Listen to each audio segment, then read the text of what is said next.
What's up, guys? I wanted to talk about not giving up for this particular podcast.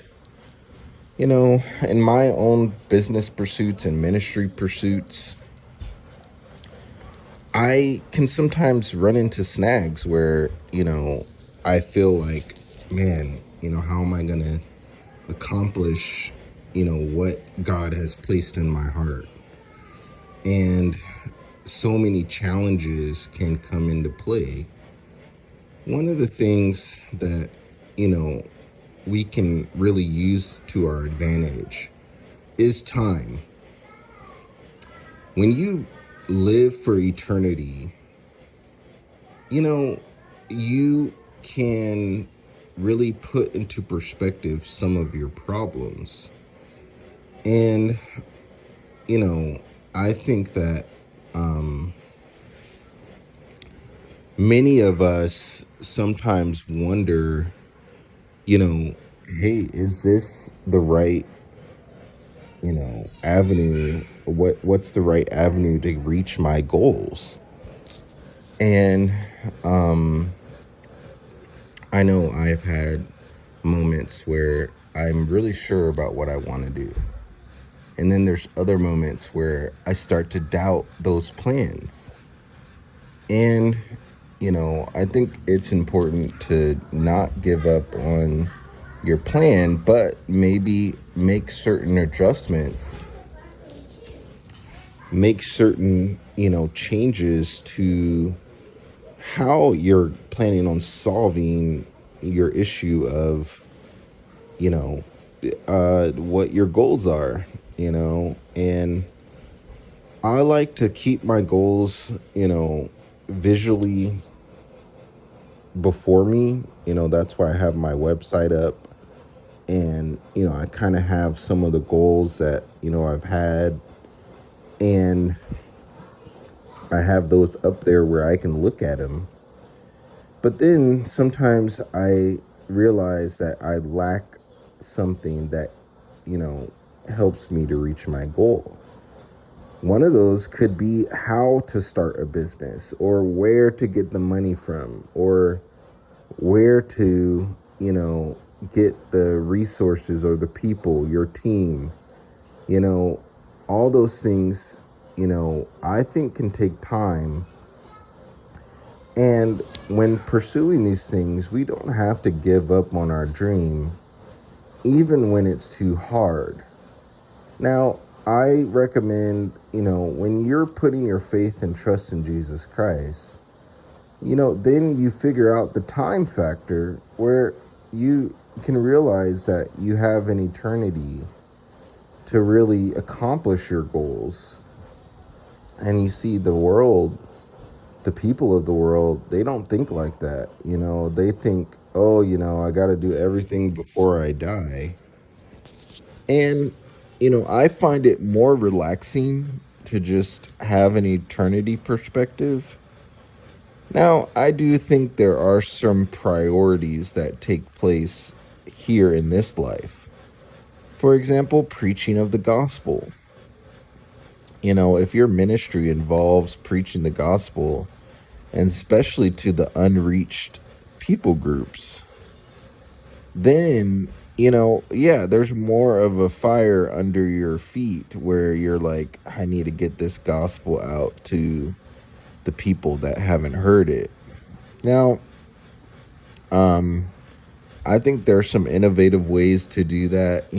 I would say with AI and the videos that are out there, one of the things that I was thinking of doing is creating a simple video explaining the gospel in 5 minutes and just translating that video into every language, and with AI, I think that can be a possibility where we're utilizing the internet to reach people in their language. Now, the other problem that we have is just one of the things that I've learned about Christian business is that sometimes there's a lack of interest. even among the Christian church, we're only looking for certain types of products, certain types of services.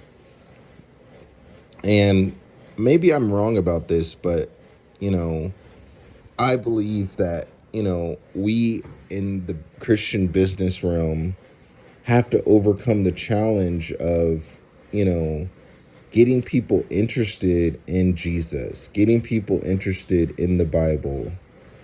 And that is sometimes hard to do, but we have to realize the cross of Christ really speaks to everyone, and I think integrating into our advertisements, the cross of Christ and how Jesus paid the debt of all of the world's sin can, help people get interested, because Jesus said he will draw all people to himself. And so if we keep Jesus at the center, then that's going to be helpful. Now, I've been thinking about starting a neutral business where it's something that is not so in your face that it's Christian. And that's where I have YE Company, where it's called Youthful Entrepreneurs, where it's not so much in your face Christian, where there are some spaces, even in America, where they do not want the Christian aspect of it. And that's, where you think about trying to get sales and trying to get, people to market to.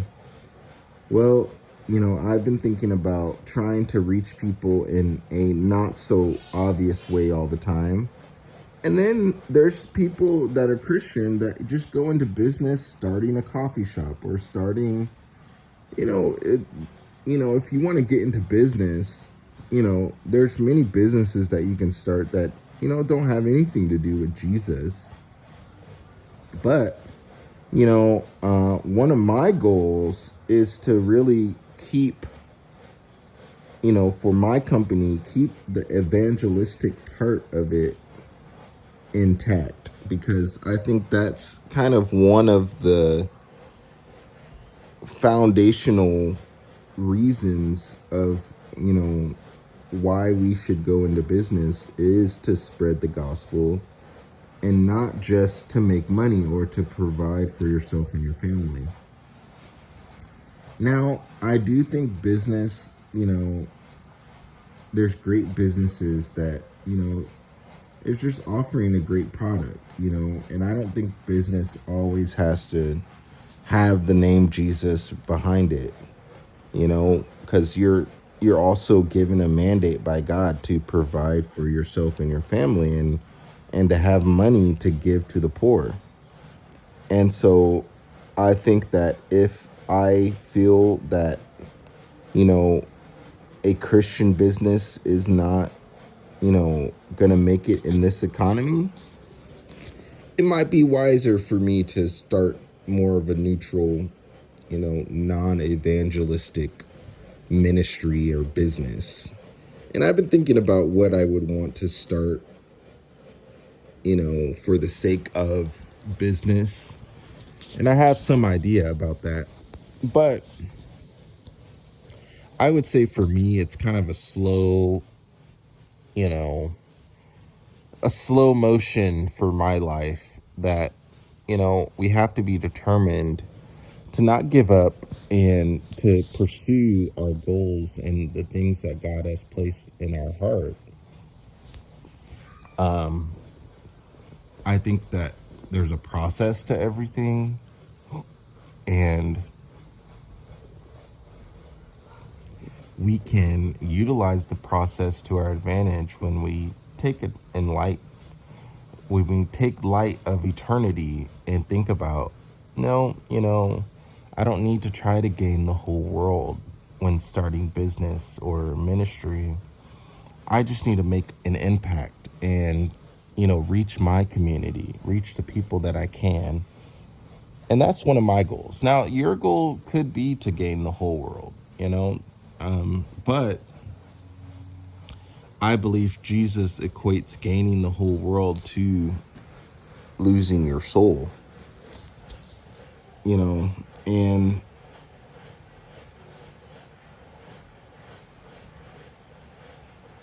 I just think that, we have an obligation to preach the gospel and live for Jesus Christ. That takes our priority. I think, all of the business and the ministry opportunities come second to living for Jesus and securing our own salvation.